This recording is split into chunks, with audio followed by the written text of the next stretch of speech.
প্রথমেই দেখে নেব আজকের সংবাদ শিরোনাম, জানাবো আজকের বাছাই করা গুরুত্বপূর্ণ তাজা খবর। শুরুতেই হেডলাইন্স। 4.5 মিলিয়ন ফলোয়ার্স জনপ্রিয় ইউটিউবার বাবা ছেলের ভয়ঙ্কর কাণ্ড, রিলসের ফাঁদে কিশোরীকে ধর্ষণ। 26-এর নির্বাচনে কোথাও বিজেপির এজেন্ট থাকতে দেওয়া যাবে না, হুঙ্কার জগদীশের। সমস্ত ইসরায়েলি পণবন্দীকে মুক্তি দিল হামাস, যুদ্ধ শেষ ঘোষণা ট্রাম্পের। সরকারের চোখে ধুলো দিয়ে স্বামী স্ত্রী দুজনেই নিয়ে যাচ্ছেন কৃষক যোজনার টাকা, 31 লক্ষ সন্দেহজনক নাম কেন্দ্রের হাতে। দেশে 1 লক্ষেরও বেশি স্কুলে মাত্র একজন শিক্ষক, শিক্ষা মন্ত্রকের রিপোর্টে প্রকাশ্যে দৈন্যদশা। আনুষ্ঠানিকভাবে বিদায় বর্ষার, তাপমাত্রা কমবে কবে জানাচ্ছে হাওয়া অফিস। আসছি বিস্তারিত খবরে। 4.5 মিলিয়ন ফলোয়ার জনপ্রিয় ইউটিউবার বাবা ছেলের ভয়ঙ্কর কাণ্ড, রিলসের ফাঁদে কিশোরীকে ধর্ষণ। উত্তর 24 পরগনার হারোয়ার 4.5 মিলিয়ন ফলোয়ার বিশিষ্ট ইউটিউবার অরবিন্দ মণ্ডল ও তাঁর ছেলেকে গ্রেপ্তার করেছে পুলিশ। নবম শ্রেণীর ছাত্রীকে রিলস বানানোর প্রলোভন দেখিয়ে দীর্ঘদিন ধরে ধর্ষণ ও ব্ল্যাকমেইল করার অভিযোগ উঠেছে তাঁদের বিরুদ্ধে। নির্যাতিতার বাবার অভিযোগের ভিত্তিতে পক্সো আইনে মামলা রুজু হয়েছে। 2026 সালের বিধানসভা নির্বাচনে বাংলায় কোথাও বিজেপির এজেন্ট থাকতে দেওয়া যাবে না, বিস্ফোরক দাবি তৃণমূল সাংসদ জগদীশ বসুনিয়া। তার এই মন্তব্যে তোলপাড় শুরু হয়ে গিয়েছে রাজনৈতিক মহলে। যদিও জগদীশের সফট কথা, এর জন্য যে ওষুধ প্রয়োগ করতে হয় তাই করতে হবে, কোথাও কোনো এজেন্ট বসবে না। এরপরে দলীয় কর্মীদের উদ্দেশ্যে বলেন, এখন থেকে খুঁজে বের করুন কে কে বুথে বিজেপির এজেন্ট হতে চায়, তাকে মেপে নিন। যে ওষুধ প্রয়োগ করা দরকার সেই ওষুধই দিতে হবে, যাতে বিজেপির এজেন্ট হয়ে বসতে কেউ না চায়। এদিন দলের বিজয়া সম্মেলনী অনুষ্ঠানে যোগ দিয়েছিলেন জগদীশ। সেখান থেকে দলীয় কর্মীদের এই বার্তা দিতে দেখা যায় জগদীশকে। বলেন, আগামীকাল থেকে সব বুথে খবর নেবেন, কারা কারা বিজেপি করতে চাইছে, কারা 26-এর নির্বাচনে বিজেপির বুথ এজেন্ট হতে চাইছে। এত বড় সাহস কার আছে সেই খবর নেবেন, সাহসটা দেখে মেপে নেবেন। 2026 সালের আগে যেন সে বলে, আমি আর বিজেপির পোলিং এজেন্ট হব না, আমি তোমার সঙ্গে আছি। সমস্ত ইসরায়েলি পণবন্দীকে মুক্তি দিল হামাস, যুদ্ধ শেষ ঘোষণা ট্রাম্পের। ফলপ্রসূ হয়েছে গাজা শান্তি সম্মেলন। যুদ্ধবিরতি চুক্তিতে স্বাক্ষর করল ইসরায়েল ও হামাস উভয় পক্ষ। সংঘর্ষ বিরতি চুক্তি সই হওয়ার পরেই প্রথমবার পণবন্দীদের মুক্তি দেয় হামাস। 20 জন ইসরায়েলি পণবন্দী ছিল হামাসের ডেরায়, সকলেই মুক্তি দিয়েছে প্যালেস্টাইনের সশস্ত্র গোষ্ঠী। 2 ধাপে বন্দীদের মুক্তি দিয়েছে তারা। প্রথমে 7 জন এবং পরে 13 জনকে মুক্ত করা হয়েছে। সকলেই 2 বছর পর হামাসের ডেরা থেকে ইসরায়েলে ফিরলেন। উল্লেখ্য, পরিবর্তে 1900 প্যালেস্টাইনিকে জেল থেকে মুক্তি দিচ্ছে ইসরায়েল। এরপরেই ডোনাল্ড ট্রাম্প ঘোষণা করেন যুদ্ধ শেষ। পণবন্দীদের মুক্তির খবর আসতেই কার্যত উৎসবে মেতে উঠেছেন ইসরায়েলি আমজনতা। প্রতি মুহূর্তে খবর সম্প্রচার করতে ইসরায়েলের পথে পথে জায়ান্ট স্ক্রিন টাঙানো হয়েছে। সেখানে হাজারে হাজারে ইসরায়েলি মানুষ ভিড় করে খবর দেখছেন। পণবন্দীদের মুক্তির খবরে জাতীয় পতাকা উড়িয়ে উল্লাসে ফেটে পড়ছেন তারা। জানা গিয়েছে, প্রত্যেক পণবন্দীর জন্য নিজেদের হাতে লেখা চিঠি দেবেন ইসরায়েলের প্রধানমন্ত্রী বেঞ্জামিন নেতানিয়াহু এবং তাঁর স্ত্রী সারা। তাতে লেখা, ইসরায়েলের প্রত্যেক মানুষের তরফ থেকে আমরা তোমাদের স্বাগত জানাই। বহুদিন ধরে তোমাদের জন্য অপেক্ষা করেছি। এছাড়াও প্রত্যেক পণবন্দীকে উপহার হিসাবে জামা কাপড়, ল্যাপটপ, ফোন, ট্যাবলেট দেওয়া হবে। তাদের বাড়ি ফেরার পথে ইসরায়েলের জাতীয় পতাকাও লাগানো হয়েছে।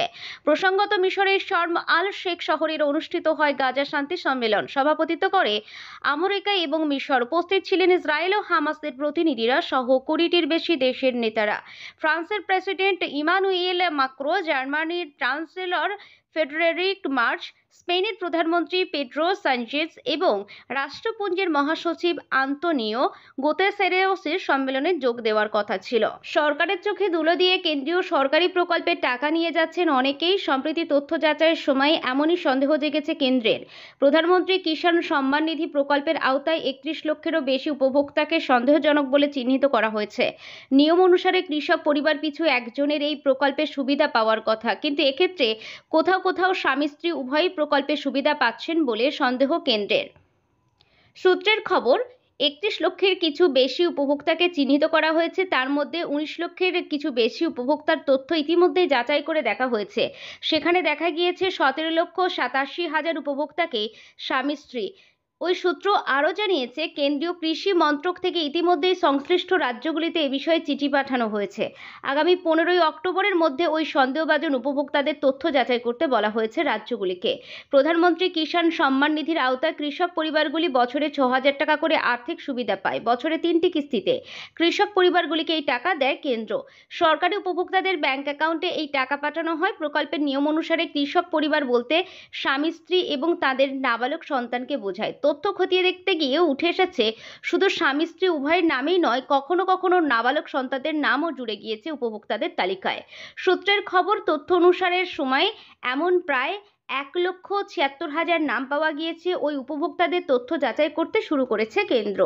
দেশে 1 লক্ষেরও বেশি স্কুলে মাত্র একজন শিক্ষক। শিক্ষা মন্ত্রকের রিপোর্টে প্রকাশ্য দৈন্যদশা।